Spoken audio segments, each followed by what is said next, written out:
आप सभी तमाम विद्यार्थियों को मेरा सुप्रभात, नमस्कार, प्रणाम। उम्मीद करता हूँ आप सभी अच्छे होंगे। तो चलिए आज क्लास 10th काव्य खंड पद कविता से जितने भी सारे ऑब्जेक्टिव क्वेश्चन बनेंगे, सारे क्वेश्चन को बनाने का प्रयास करेंगे। तो चलिए शुरू करते हैं क्वेश्चन नंबर 1 से। क्वेश्चन नंबर 1 दे रखा है, पद कविता के कवि कौन है? क्या नाम बता, इसमें कवि का नाम बताना है। तो चलिए आंसर करिए कि इसमें कौन सा सही होना चाहिए। ऑप्शन ए में दे रखा है तुलसीदास, ऑप्शन बी में है सूरदास, ऑप्शन सी में है ऋतुराज। तो बताइए कौन सा सही आंसर होना चाहिए। तो इस क्वेश्चन का सही आंसर होना चाहिए ऑप्शन नंबर बी, सूरदास। ये पद कविता है, तो इस कविता का जो कवि है, कवि का नाम क्या है? सूरदास। और यहाँ पे पिक्चर में भी देख पा रहे हैं ये हमारे सूरदास जी हैं। और यहाँ पे सामने कौन है? यहाँ पे श्री कृष्ण भगवान बैठे हुए हैं। तो चलिए क्वेश्चन नंबर 2 कर बढ़ते हैं। क्वेश्चन नंबर 2,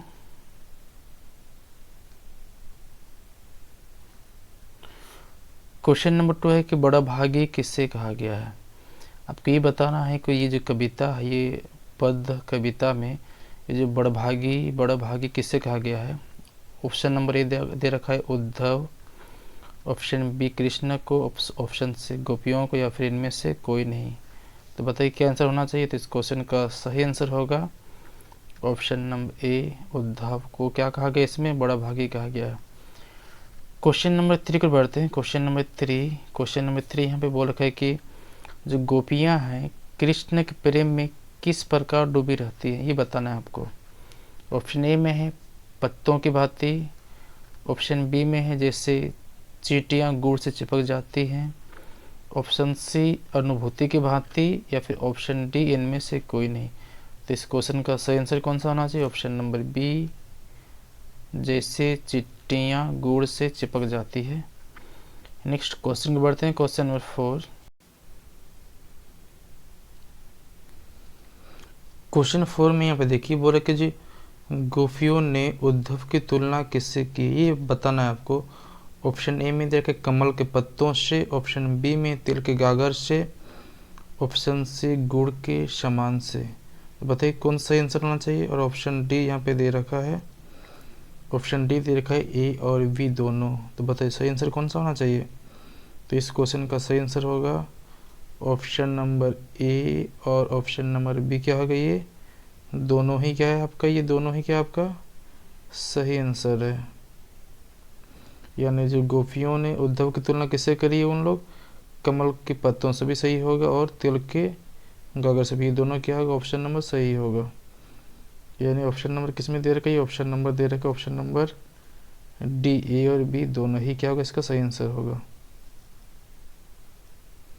क्वेश्चन बढ़ते हैं क्वेश्चन नंबर 5 के। देखिए क्वेश्चन नंबर 5 यहाँ पे क्या दे रखा है। यहाँ पे क्वेश्चन नंबर 5 यहाँ पे बोला कि तिनहि लय सौंपी पंक्ति में किसकी ओर संकेत किया गया है, ये आपको बताना है। ऑप्शन नंबर ए में कि जिनका मन स्थिर है, ऑप्शन बी जिसका मन चक्री के समान चंचल है, ऑप्शन सी जो योग का संदेश देते हैं, ऑप्शन डी इनमें से कोई नहीं। तो फटाफट आंसर करिए, इसका सही आंसर कौन सा होना चाहिए। तो इस क्वेश्चन का सही आंसर होगा ऑप्शन नंबर बी, जिनका मन चक्री के समान क्या रहता है, चंचल है।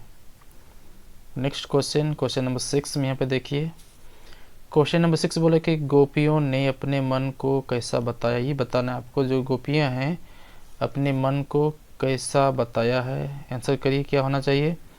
ऑप्शन ए में है चंचल, ऑप्शन बी है अस्थिर। नेक्स्ट बढ़ते हैं, ऑप्शन नंबर सी में दे रखा है स्थिर, या फिर ऑप्शन डी में है इनमें से सभी। तो इस क्वेश्चन का सही आंसर क्या होना चाहिए, ऑप्शन नंबर सी स्थिर। नेक्स्ट क्वेश्चन बढ़ते हैं क्वेश्चन नंबर 7 की ओर। क्वेश्चन नंबर 7 बोला कि जो मथुरा जाते समय श्री कृष्ण जी ने जो गोपियों का क्या लेकर गए, बताना है आपको। नीति, ऑप्शन बी मन, बुद्धि, या फिर इनमें से कोई नहीं। तो फटाफट आंसर करिए क्या सही आंसर होना चाहिए। तो इस क्वेश्चन का सही आंसर होगा ऑप्शन नंबर बी, जो श्री कृष्ण ने गोपियों का क्या लेकर गए थे, वो मन लेकर गए थे। नेक्स्ट क्वेश्चन पढ़ते हैं क्वेश्चन नंबर 8। क्वेश्चन नंबर 8 में जो गोपियों के अनुसार बताना है कि राजा का धर्म क्या होना चाहिए, आपको बताना है। सही आंसर क्या होना चाहिए, राजा किसी भी स्थिति में प्रजा को नहीं सताते। सही बात है, ये होना ही चाहिए। प्रजा को दुख नहीं करना चाहिए, ये भी सही बात है। ऑप्शन सी प्रजा की रक्षा करता है, ये भी सही है। तो इनमें से इसका सही आंसर क्या होना चाहिए? Option number D. इनमें से सभी क्या है इसमें सही है। नेक्स्ट क्वेश्चन बढ़ते हैं। क्वेश्चन नंबर 9 पर बढ़िए। क्वेश्चन नंबर 9 यहाँ पे दे रखा है। क्वेश्चन नंबर 9 यहाँ पे देखिए क्या बोल रहा है कि जो गोपियों के अनुसार ही बताना है जो श्री कृष्ण ने किस मर्यादा का पालन नहीं किया। ऑप्शन ए में है प्रेम की मर्यादा, ऑप्शन बी लोक लाज की मर्यादा, ऑप्शन सी सामाजिक मर्यादा, या फिर ऑप्शन डी इनमें से सभी। तो इस क्वेश्चन का सही आंसर क्या होगा? ऑप्शन नंबर ए प्रेम की मर्यादा क्या नहीं किया, वो पालन नहीं किया। Next question number 10। Question number 10 के जो गोपियां के द्वारा उद्धव को बड़भागी कहने का कारण क्या बताना, इसमें कारण बताना है। ऑप्शन ए में है कि कृष्ण के प्रिय सखा होना, ऑप्शन बी में उद्धव का अत्यंत ज्ञानी होना, ऑप्शन सी कृष्ण के समीप रहकर भी निर्गुण की बातें करना, या फिर ऑप्शन डी में इनमें से सभी। तो बताइए सही इसका सही आंसर क्या होना चाहिए? तो इस क्वेश्चन का सही आंसर होगा ऑप्शन नंबर सी, कृष्ण के समीप रहकर भी निर्गुण की बातें करना।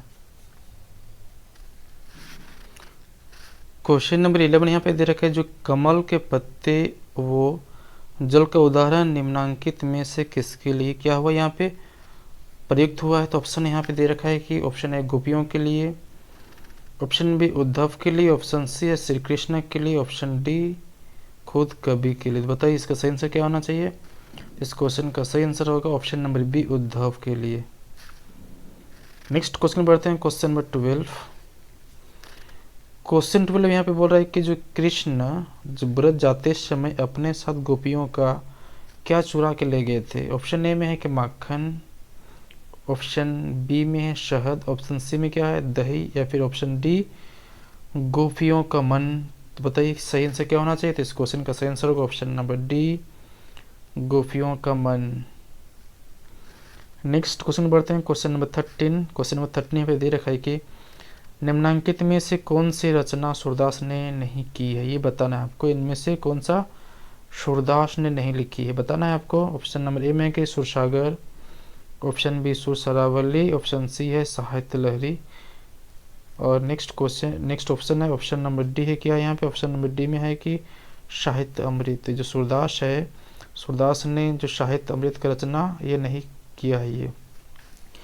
नेक्स्ट क्वेश्चन बढ़ते हैं। Question number 14। क्वेश्चन नंबर 14 यहाँ पे बोले कि जो गोपियों को कृष्ण का व्यवहार कैसा प्रतीत होता है।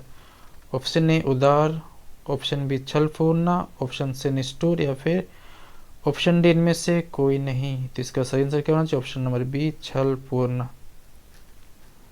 नेक्स्ट क्वेश्चन बढ़ते हैं। क्वेश्चन नंबर 15 में यहाँ पे दे रखा है गोपियों के अनुसार श्री कृष्ण ने क्या पढ़ लिया है, ये बताना है आपको। गोपियों के अनुसार श्री कृष्ण ने क्या पढ़ लिया है। ऑप्शन ए में दे रखा है विज्ञान, ऑप्शन सी या फिर ऑप्शन बी में उपदेश, ऑप्शन बी राजनीति, ऑप्शन डी शास्त्र। ये थोड़ा सा ऑप्शन है आगे पीछे हो गया, बट इस क्वेश्चन का सही आंसर क्या होगा? राजनीति। यानी गोपियों के अनुसार श्री कृष्ण ने क्या पढ़ लिया था? वो राजनीति। नेक्स्ट क्वेश्चन बढ़ते हैं क्वेश्चन नंबर 16 की ओर। क्वेश्चन नंबर 16 पे बोल रहा है कि जो उद्धव है, उद्धव कृष्ण का कौन सा संदेश लेकर आए थे बताना है आपको। ऑप्शन में प्रेम का संदेश, ऑप्शन सी में योग का संदेश, ऑप्शन यहाँ पे देखिए थोड़ा सा नंबरिंग थोड़ा सा मिस्टेक हो गया, बट बता रहा हूँ कि जो उद्धव है वो कृष्ण का कौन सा संदेश लेकर आए थे। बता रहा हूँ कि प्रेम का संदेश, योग का संदेश, अनुराग का संदेश, या फिर इनमें से कोई नहीं। तो इस क्वेश्चन का सही आंसर होना चाहिए योग का संदेश लेकर आए थे। नेक्स्ट क्वेश्चन बढ़ते हैं क्वेश्चन नंबर 17 को। और क्वेश्चन नंबर 17 यहाँ पे बोल रखा है कि जो सूरदास है मधुकर शब्द का जो प्रयोग किसके लिए किया है ये बताना है आपको। तो मधुकर शब्द का प्रयोग किसके लिए किया है? वो उद्धव के लिए। वही क्या होगा इसका सही आंसर होगा। नेक्स्ट क्वेश्चन बढ़ते हैं क्वेश्चन नंबर 18 की ओर। क्वेश्चन नंबर 18 बोल रहा है कि मर्यादा न लही के माध्यम से सूरदास के गोपियां कौन से मर्यादा ना रहने की बात कर रही है। ऑप्शन में है प्रेम की, ऑप्शन सी है जीवन की, नेक्स्ट यहाँ पे ऑप्शन बी में यहाँ पे दे रखा है घृणा की, और ऑप्शन डी मान की। तो बताइए इसका सही आंसर क्या होना चाहिए। इस क्वेश्चन का सही आंसर होगा प्रेम की। नेक्स्ट क्वेश्चन बढ़ते हैं क्वेश्चन नंबर 19। क्वेश्चन नंबर 19 पे बोल रखा है कि जो कृष्ण का संदेश सुनकर गोपियों की स्थिति कैसे हो गई, ये बताना है आपको। ऑप्शन ए में मिलन की आस जगी, ऑप्शन बी है विरह की आग जगी, ऑप्शन सी है खुशी की आस जगी, या फिर ऑप्शन डी प्रेम की आस जगी। बताइए इसका सही आंसर क्या होना चाहिए। तो इस क्वेश्चन का सही आंसर होगा ऑप्शन नंबर बी, विरह की आग जगी। नेक्स्ट क्वेश्चन बढ़ते हैं क्वेश्चन नंबर 20 की ओर। क्वेश्चन नंबर 20 पे बोल रहा है कि जो सूरदास की काव्य भाषा बताना है आपको। ये जो सूरदास है ये कौन सी भाषा में इसको लिखा है। ऑप्शन ए में अवधी में, ऑप्शन बी भोजपुरी, या फिर ऑप्शन सी खड़ी बोली, या फिर ऑप्शन डी में ब्रज भाषा। इस क्वेश्चन का सही आंसर क्या होना चाहिए बताइए। इस क्वेश्चन का सही आंसर होगा ऑप्शन नंबर डी, ब्रज भाषा। नेक्स्ट क्वेश्चन बढ़ते हैं क्वेश्चन नंबर 21 में। क्वेश्चन नंबर 21 बोला कि गोपियों ने किससे भगवान कहकर संबोधित किया है, ये बताना है आपको। ऑप्शन ए है कृष्ण को, ऑप्शन बी कवि को, ऑप्शन सी उद्धव को, या फिर ऑप्शन डी ग्वाला को। तो इस क्वेश्चन का सही आंसर क्या होना चाहिए बताइए। इस क्वेश्चन का सही answer option number C, Uddhav को। नेक्स्ट क्वेश्चन बढ़ते हैं क्वेश्चन नंबर 22। क्वेश्चन नंबर 22 में बोला कि पुरैनी पात का अर्थ, ये बताना आपको। जो पुरैनी पात का अर्थ क्या होता है, इस पद कविता के अनुसार इसका अर्थ बताना है आपको। तो ऑप्शन ए में देखिए कदम का पत्ता, ऑप्शन बी केले का पत्ता, ऑप्शन सी पीपल का पत्ता, या फिर ऑप्शन डी कमल का पत्ता। बताइए इसका सही आंसर क्या होना चाहिए। तो इस क्वेश्चन का सही आंसर होगा ऑप्शन नंबर डी, कमल का पत्ता। नेक्स्ट क्वेश्चन बढ़ते हैं क्वेश्चन नंबर 23।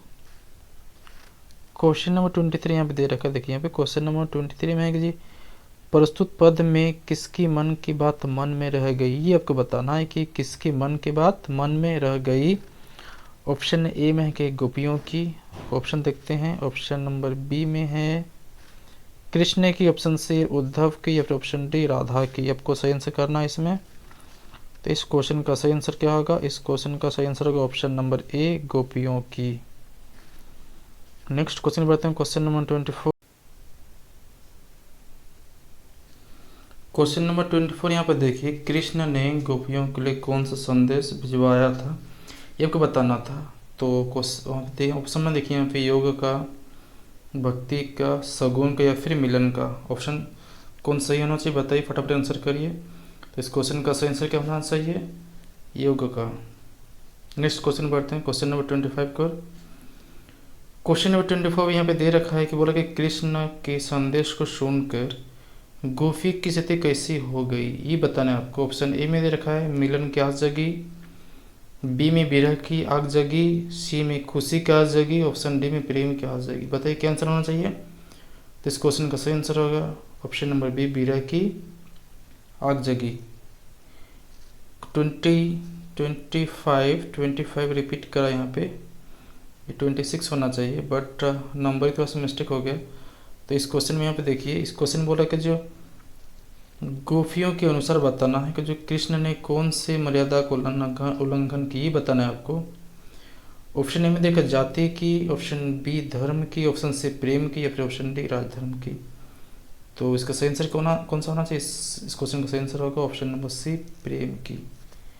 चलिए नेक्स्ट क्वेश्चन बढ़ते हैं। क्वेश्चन नंबर क्या दे रखा है यहाँ पे, क्वेश्चन नंबर 26 को बढ़ते हैं। क्वेश्चन नंबर 26 यहाँ पे दे रखा है कि गोपियों की दशा किस पक्षी की तरह होगी, ये बताना है आपको। कोयल की तरह, तोता की तरह, या फिर कबूतर की तरह, या फिर हारिल पक्षी की तरह, ये बताना है आपको। तो इसका सही आंसर क्या होना चाहिए, ऑप्शन नंबर डी, हारिल पक्षी की तरह। चलिए नेक्स्ट क्वेश्चन बढ़ते हैं क्वेश्चन नंबर 27 की ओर। क्वेश्चन नंबर 27 यहाँ पे बोल रखा है कि जो गोपियों को उद्धव द्वारा दिया गया योग का ज्ञान किसके समान लगता है, ये बताना आपको। ऑप्शन यहाँ पे देखिए अमृत के समान, मोक्ष के समान, कड़वी ककड़ी के समान, या फिर प्रेम के समान। क्या सही आंसर होना चाहिए। इसका सही आंसर होगा कड़वी ककड़ी के समान। नेक्स्ट क्वेश्चन बढ़ते हैं क्वेश्चन नंबर 28 की ओर। क्वेश्चन नंबर 28 यहाँ पे बोल रहा है कि जो गोपियाँ हैं जागते सोते सपने में दिन रात किसका नाम जपती रहती है, बताना है आपको। तो ऑप्शन ए में दे रखा है सूरदास का, ऑप्शन बी कृष्ण का, ऑप्शन सी उद्धव का, या फिर ऑप्शन डी कवि का। तो इस क्वेश्चन का सही आंसर क्या होना चाहिए। इस क्वेश्चन का सही आंसर होगा ऑप्शन नंबर बी, कृष्ण का, जो गोपियां हैं जागते सोते सपने में दिन रात नाम जपते रहते हैं, किसका नाम जपते रहते हैं? वो कृष्ण का। क्वेश्चन नंबर 29, क्वेश्चन नंबर 29 बोला कि जो यहाँ पे नंद नंदन किसे कहा गया, ये आपको बताना है कि नंद नंदन किसे कहा गया है। तो इसका ऑप्शन यहाँ पे देखिए, ऑप्शन ए में देखिए उद्धव को, अक्रूर को, सुदामा को, फिर कृष्ण को। इस क्वेश्चन का सही आंसर क्या होना चाहिए? इस क्वेश्चन का सही आंसर होगा ऑप्शन नंबर डी, कृष्ण को। कृष्ण को क्या कहा गया है? नंद नंदन। चलिए क्वेश्चन नंबर 30 को बढ़ते हैं। 30 बोला कि जो मधुकर शब्द का आपको शाब्दिक अर्थ बताना है। तो ऑप्शन ए में है कि मक्खी है, बी में दे रखा है मधु, सी में दे रखा है मधुमक्खी, या फिर ऑप्शन डी भौरा। तो जो मधुकर शब्द है इसका शाब्दिक अर्थ क्या होगा? इसका शाब्दिक अर्थ होगा ऑप्शन नंबर डी में दे रखा है भौरा। क्वेश्चन नंबर 31 को बढ़ते हैं। 31 यहाँ पे देखो, जो कृष्ण गोपियों का क्या चुरा ले गए जैसे गोपियाँ वापस पाना चाहती है। ऑप्शन ए में कि ऑप्शन 1 में दे रखा है ब्रज की गाय, ऑप्शन 2 में दे रखा है कि गोपियों का हृदय। नेक्स्ट बढ़ते हैं, ऑप्शन दे रखा है कि उनकी मुरली, या फिर इनमें से सभी। क्या होना चाहिए? तो इस क्वेश्चन का सही आंसर क्या होना चाहिए? बोलते जो कृष्ण गोपियों का क्या चुरा ले गए जिससे गोपियाँ वापस पाना चाहती है। इस क्वेश्चन का सही आंसर क्या होगा? गोपियों का हृदय। चलिए इस सेशन का ही लास्ट क्वेश्चन था। आशा करता हूँ वीडियो आपको पसंद आया, और पसंद आया तो मैं श्रद्धा से इस वीडियो को लाइक, कमेंट, शेयर और इस चैनल को सब्सक्राइब कर सकते हैं। वीडियो देखने के लिए आपको बहुत बहुत धन्यवाद। Thank you. आपका दिन शुभ हो। जय हिंद।